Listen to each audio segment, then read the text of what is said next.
A Long Walk to Water by Linda Sue Park. 1985 Sudan. 11-year-old Salva is forced from his home by war. To the bush, Salva, run! Run into the bush! Teacher shouts penetrate through my head. Only the explosions are more deafening. Moving with herds of other displaced tribes, Salva fights back fear, knowing the journey ahead of him commands it. The amount of people is overwhelming. Whispered voices trembled. Panic rises in our hearts. The village is gone. My village is gone. Logging hundreds of miles, plagued by loss, Salva pushes himself forward. He wills himself to finish the trek that may eventually lead him back to his family.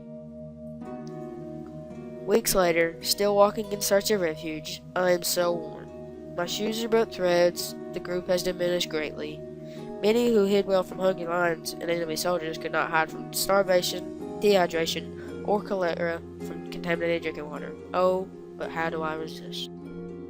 2008, Southern Sudan, 23 years later. Young Naya completes the 8-hour task of receiving much-needed water for her family.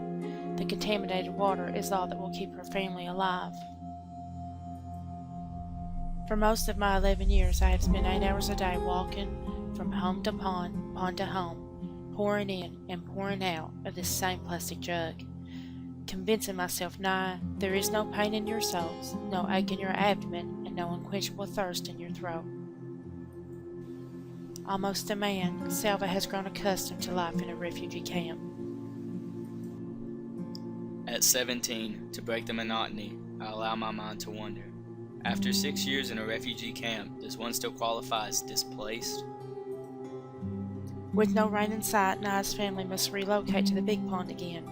Each year they move closer and closer to survive, even though the water there is no cleaner than the first. No more rain has forced us from our home yet again. Every year we have to move back and forth, back and forth. Just be thankful, Naya, the dueling tribes are too hungry to fight. Yet again government unrest has driven Salva from his home.